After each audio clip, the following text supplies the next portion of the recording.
pour avoir de l'électricité, certains messieurs avaient inventé la pile électrique.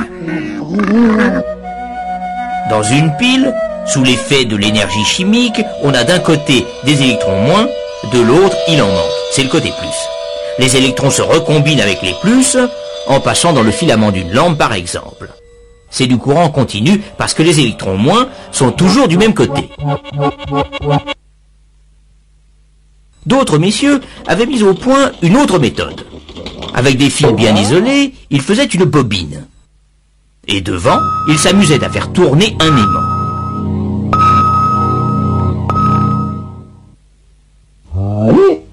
Le principe est à peu près ceci. Quand le pôle nord de l'aimant arrive, des électrons sont arrachés de leur orbite et vont d'un côté, ce qui fait des plus de l'autre côté. On a donc, comme dans une pile, un plus et un moins.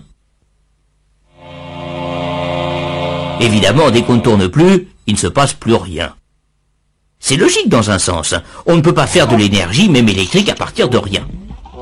Alors si on continue à tourner, c'est le pôle sud de l'aimant qui arrive devant la bobine. Et là, il se passe exactement le contraire de tout à l'heure.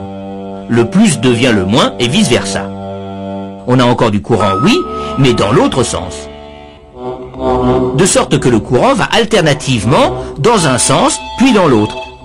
C'est ce qu'on appelle du courant alternatif. Mais les autres disaient que l'électricité qui change de sens comme ça, à tout bout de champ, ce n'est pas de la vraie électricité. Évidemment, ça clignotait. L'aimant ne tournait pas très vite.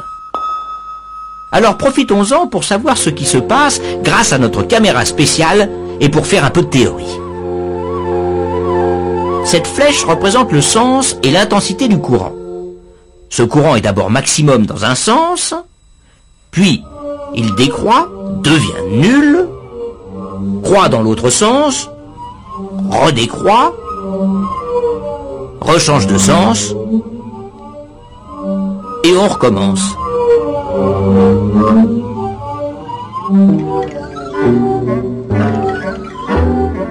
Si le courant redevient maximum dans un sens une fois par seconde comme ici, on dit que la fréquence du courant est de 1 Hz.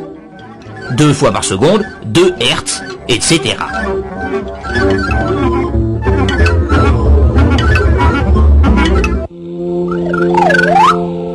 Il y a une autre façon, plus amusante, de voir les choses. Prenez la flèche qui représente l'intensité maximale. Faites-la tourner dans un cercle imaginaire que vous dessinez à côté du fil. Eh bien, à n'importe quel moment, l'intensité réelle qui passe dans le fil est égale à ceci. C'est-à-dire la projection ou l'ombre de la flèche tournante sur le fil.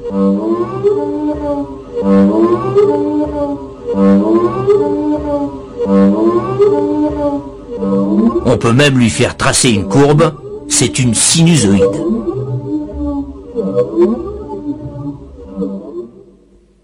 Mais revenons à nos messieurs. Ils perfectionnent leur alternateur. L'aimant se met à tourner plus vite, la fréquence du courant augmente, 4 Hz. Vers 10-12 Hz, ça ne clignote déjà presque plus. Et à 50 Hz, alors là, on ne s'aperçoit plus de rien. Or 50 Hz, c'est la fréquence du courant alternatif qui arrive aujourd'hui chez vous. L'éclairage, le chauffage marchent tout aussi bien. Les moteurs électriques aussi. Et aujourd'hui, un seul alternateur de centrale peut alimenter en électricité à peu près 1 million de foyers.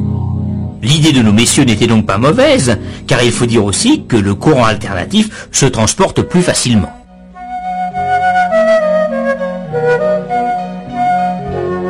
Mais pourquoi faut-il de très haute tension? Pourquoi voyage-t-il sur 3 fils et prend-il le nom de courant alternatif triphasé? On en reparlera une autre fois.